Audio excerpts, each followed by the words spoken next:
magandang araw mga kasari-sari. Kumusta kayo? Kumusta ang inyong tindahan? Dito sa amin sa lungsod ng Puerto Princesa, medyo makulimlim mga kasari. At syempre, meron akong sasagutin na katanungan ng isa nating viewers, si Sir Popoy Binasag. So medyo matagal na ito. Ngayon ko lang sasagutin ang kanyang katanungan dahil busy si Ate Tintin.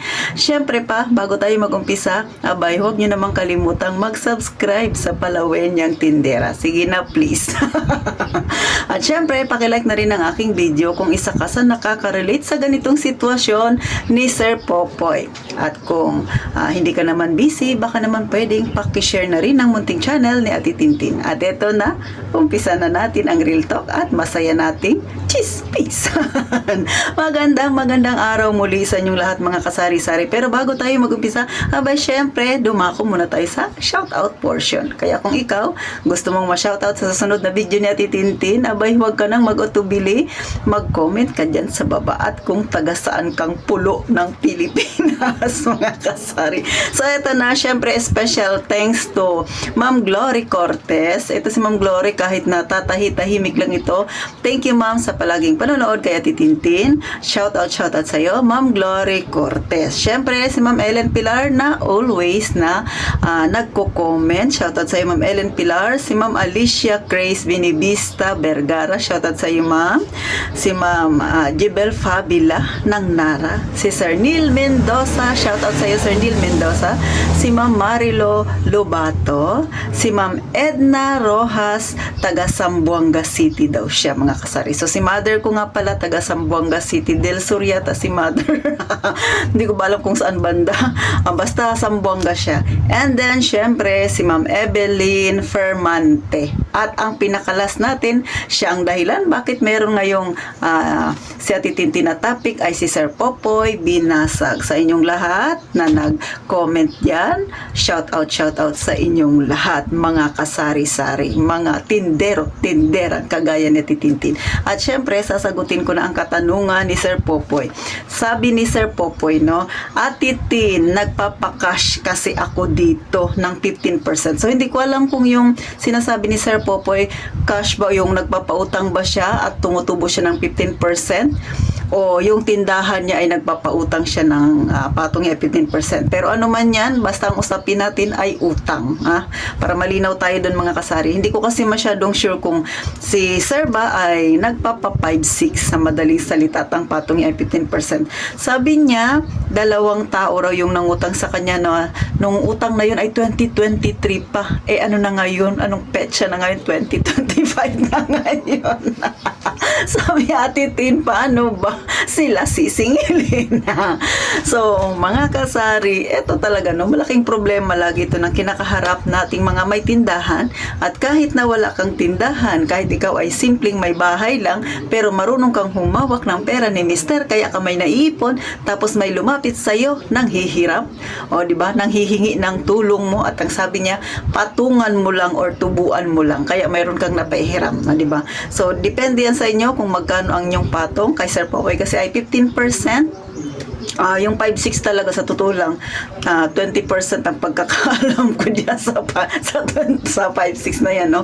Yung iba nga mas mataas pa.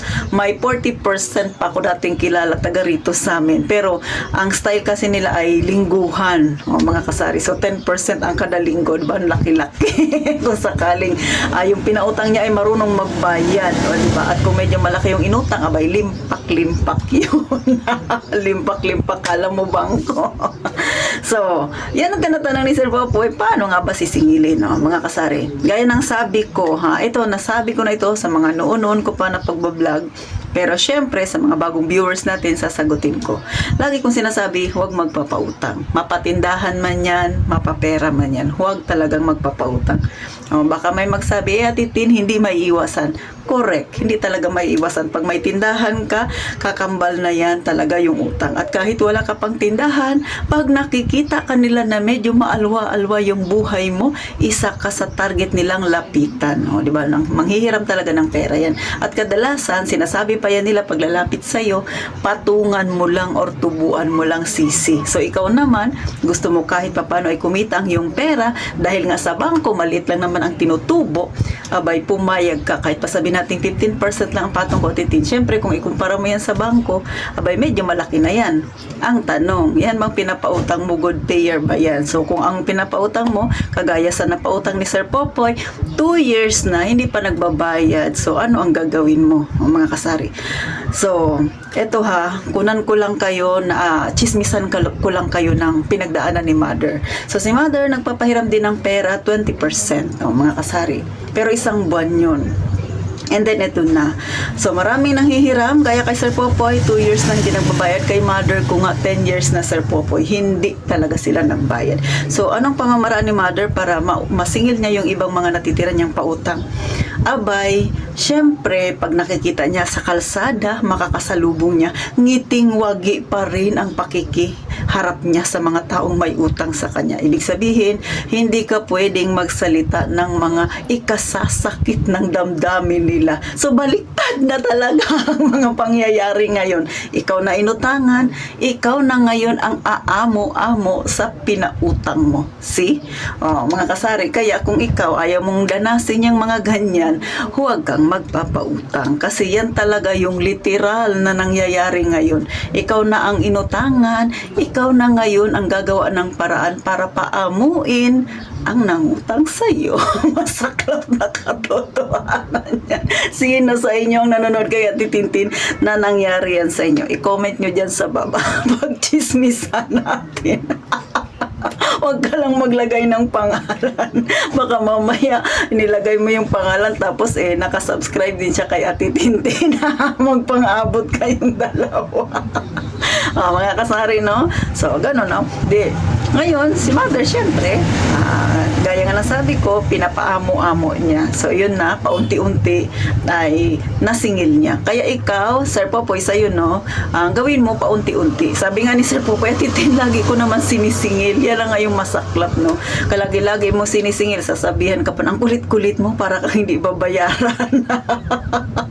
Ikaw na ngayon yung makulit. Syempre, pera mo yun, sayang pa rin yan, no? So, sa mga nagpahiram dyan na ganyan na sitwasyon, kagaya ng kay Sir Popoy, huwag din mawala ng pag-asa, no? Kailangan talaga amuin sila, mga kasari, no? Kung ikaw naman ay may tindahan, sa tindahan mo may utang, sasabihin niya na baka naman pwedeng pautang, syempre, ang style mo, baka naman pwedeng bayaran mo muna ang balance mo. Pag nabayaran mo, para magpanibago tayo. O, ganun ang style ng iba, mga kasari. So, pagka nakabayad na, hindi na niya pautangin. O tama yung mga ganyang style, ha. O yan ang simpleng tips na titintin pagkatindahan naman, sa tindahan niyo umutang. Kung pera naman ang inutang, syempre amuin ninyo. So gaya ng style ni Mother, sabi niya, pagka ganito na lang, no, 'di ba? Lingguhan ng sahod, paunti-unti magbigay ka sa akin kahit pa isa-100. So akalain mo 'yun. Ang utang niya kay Mother umabot ng 20,000. Ngayon ganyan ang style ng kanilang singilan. Kada linggo pa isa-100.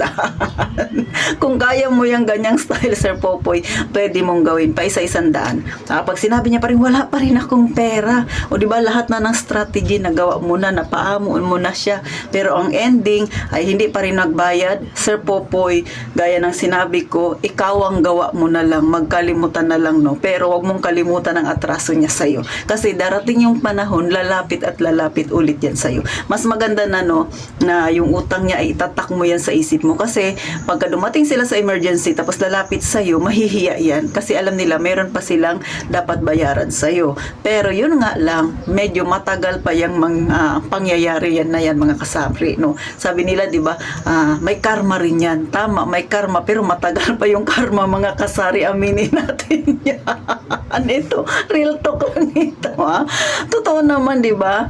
Sabi nga nila, kung ano yung ginagawa mo, babalik sa'yo, pero matagal pa yun mangyari. Based yan sa experience ko, mga kasari. So, ganyan din, naranasan ko na rin yan. Ang ginawa na titintin, kinalimutan ko na lang. Nag-move on ako, mga kasari, kasi masakit sa dibdib. Pero kung kaya mo na singil-singilin sila ulit, hindi ka nakukulitan sa sarili mo. Ikaw na yung makulitan sa sarili mo kasi singil mo sa kanila. Ay, go ka lang. Kaya sa totoo lang, kailangan mahaba talaga ang pasensya mo, no?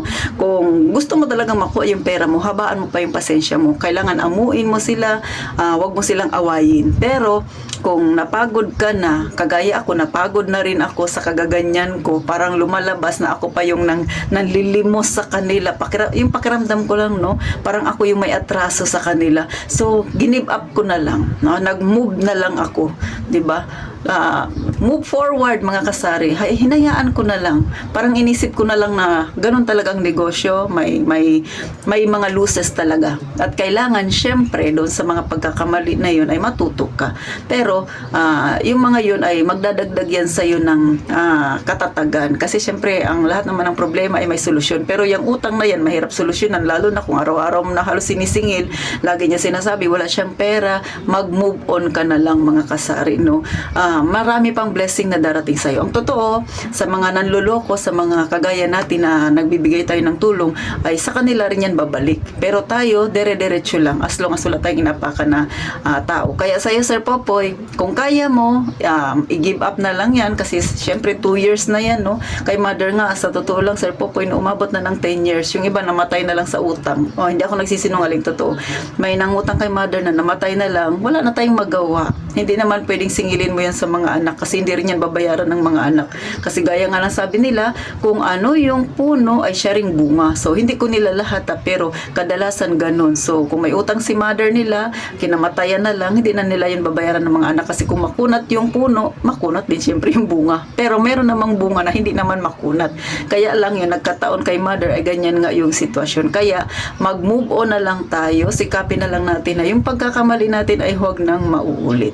Ikaw na nanonood sa akin, natamaan ka ba? Meron bang nangutang sa iyo gaya kay Sir Popoy na ilang taon na rin yung mga bagay-bagay, 'di ba, dumaan na, nagkapera na siya, tapos sasabihin niya ganito kasi may pinaglaanan ako, sa susunod na lang panay ganun ng ganun.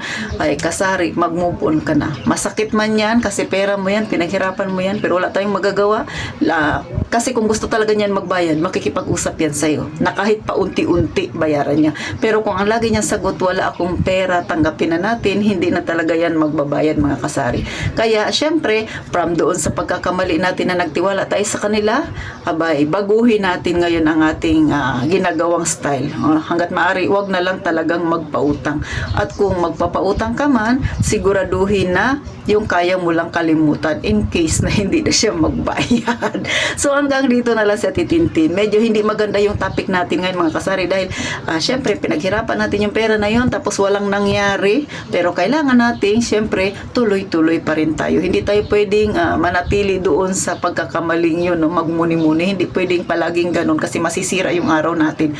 Yung ating diskarte ay mawawala. Kaya move on na lang tayo mga kasari. So hanggang dito na lang sa Titintin at syempre gaya ng lagi kong sinasabi, please subscribe my channel. Pakipindot na rin ang like button na yan. Malaking bagay na yan kay Titintin. At gaya nga ng palagi kong sinasabi, mag-iingat tayong palagi mga kasari.